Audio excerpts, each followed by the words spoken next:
Firehawk Face-Off is being brought to you by Truly Personal Embroidery, professional customized hats, shirts, jerseys, jackets, and more. Truly Personal Embroidery, your official embroidery shop of the Foothill Firehawks. And by Morrison DV, the digital video specialist serving the greater Los Angeles area. Quality is what we do. The 2007 LCFL West Championship, the Blackhawks and the Firehawks. Tony Reed here for the second straight year. Ken Harsha back at the big dance for the first time since he was a player with the San Gabriel Valley Rhinos. Right from the get-go, Foothill's defense set the tone. Jamont Adams out of nowhere upends Damian Ward, and the loose ball is picked up by defensive lineman Eric Butler to give the Firehawks the ball inside the Inglewood 20-yard line. Firehawks trying to capitalize, 4th and goal from the 1. Olvera finds Jay Tatum, who makes the catch but comes down just shy of the end zone, and Inglewood kept the scoreboard clean. 0-0 score. Olvera on his next drive dumps off the screen pass to Craigston Robbins, bounces his way through traffic 11 yards down to the 23-yard line. The next play, the duo would connect again. Olvera drops back, pump fakes, passes over the middle, and it's tipped into the air by Felix Bobo, and Robbins does a nice job of not giving up on the play, making the 17-yard grab. 1st and goal from the 6. Olvera with the quick strike to Jay Tatum on the slant.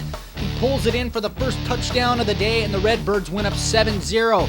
They have not lost all season when taking the first lead of the game. Mid-second quarter, Firehawks keep up the pressure. This time, Eric Butler right up the middle, a free lane to the quarterback for the sack, and Inglewood would have to punt it away. Foothill now on their own 25. Olvera is swarmed by the Blackhawks pass rush. Craig Lockett and Trevon McGee record the sack and force Foothill into a 3rd and long situation, so Olvera goes to work. This time the offensive line gives him time, going deep over the middle, cut by Terrence Knox, who breaks a tackle, gets a good block by Michael Adams, and he's down the sideline, breaking more tackles, diving into the end zone for the touchdown. 79 yards on the reception. It was Olvera's second touchdown pass of the first quarter to extend the lead 14-0. On the ensuing kickoff, Solomon Jones takes it from inside the 10, and he loses the handle on the football. It was the second fumble of the game for the Blackhawks. Foothill's Orlando Cade was there for the recovery. Another turnover sets up Foothill inside the 13-yard line. Once again, Inglewood's defense would rise to the occasion. Corey Dickerson sacks Olvera in the backfield for a big loss, pushing them to the edge of field goal range. In comes Ryan Hunt, who has been terrific all year, 4 for 5 from this distance. This one from 45 yards out, and he easily punches it through. And at the start of the second quarter, Foothill has reeled off 17 unanswered. Ward and the Blackhawks needing points quick to get back into the game, go to the air. Thyron Lewis working on Damian Hale, but it's Hale with the position and makes the play to knock it down. Olvera with a 17-point advantage, looking to pile on more in the second quarter, makes a mistake as Ken Henderson steps in front of the pass intended for Adams. It was Olvera's second pick of the half. Inglewood would quickly turn the mistake into points on the scoreboard. Ward connects with Solomon Jones, who immediately gets upfield and turns on the gas all the way for the touchdown. 39 yards on the play, and cut the Firehawks lead to 10 with a 17-7 second quarter score. Weird play before the half, 6 seconds on the clock. Andre Velasquez scrambling, trying to make something happen. The Redbirds defense chases him into the end zone, where he would throw the ball right into the numbers of his offensive linemen. Another look at it shows Velasquez clearly in the end zone when he releases the football, and he's inside the tackle box. By rule, it's intentional grounding while in the end zone, and it's a safety. Foothill fans thrilled as they took a 19-7 halftime lead. Third quarter, the Firehawks looking for more magic. Olvera fires to John Jones, who makes the catch and slips away from Ken Henderson, and he takes off down the sideline. Nobody's going to catch him. 75 yards on the reception. It was Jones's 4th touchdown of the year, first of the postseason to put the Firehawks in front 26-7. Inglewood in trouble, down by 19, bounces back. Solomon Jones gets behind the defense, making the touchdown catch, 36 yards for his second touchdown of the day, and Inglewood brought it back to a 2-possession ball game.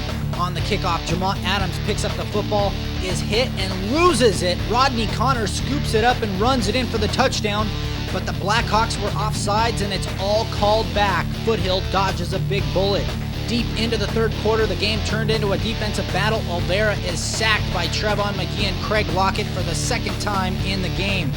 Then it's Foothill's turn to play lockdown. Ward passes deep for Thyron Lewis, but Damian Hale getting up. Are you kidding me? Lewis can't believe it. Hale continues to have a standout year. Fourth quarter we go, still a 12-point Foothill lead. Ward tries to run it himself. Mark Anderson gets his hand in the cookie jar, causing the fumble. Antoine Ross is there for the recovery to spoil the Blackhawk drive. 7 minutes to go in the game, more Foothill defense. Ward looking for Lewis, but Damian Hale once again skying to make the pick, and he had the Blackhawks baffled the whole game. 4 knockdowns, 1 interception to give Olvera and the offense the ball back with less than 6 minutes to play. Olvera over 200 yards passing, adding to that total, puts the floater on the money to Jay Tatum, who makes an outstanding catch across midfield, 35 yards on the reception, and they weren't done. Olvera, the quick handoff to Robbins, who had a great first quarter, having a great fourth quarter as well, weaving his way all the way inside the 10-yard line, 21 yards on the carry. He would get the ball one more time on the next play, right up the gut, fighting for the end zone, diving for the touchdown, 9 yards to pay dirt, and Foothill took a 32-14 advantage with less than 5 to play.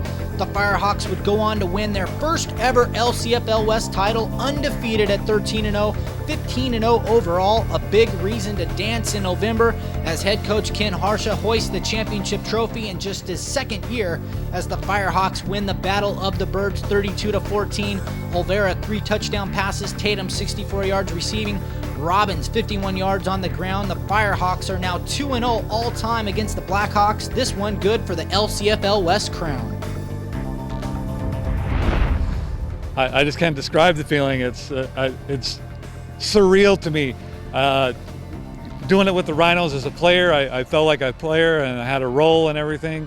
But doing this with a lot more responsibility, it's more dreamlike for me right now. So it's great. It's an awesome feeling. The Inglewood Blackhawks, they've been to the championship game 6 out of the last 7 years in their respective leagues. They're always a tough battle, but you guys have had their number last year and again this year.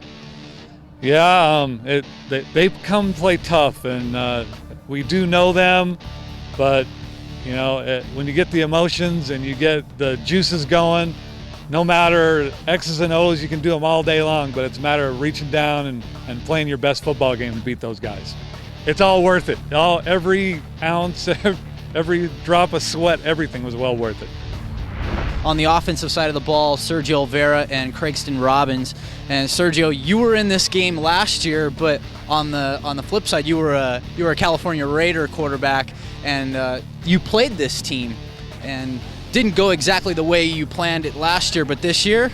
Oh, this year, this was exactly how we kind of planned it out. We knew it was going to be a big game, and with Inglewood, when you watch them on tape and they play other teams, they may play some teams close, but you got to know when they make it to the championship game, they pick it up. They're a team that's been here 6 or 7 times, and you know they don't look back when they get here. So I was just happy we came out on fire. That was the main thing, and I couldn't go out like Dan Marino either.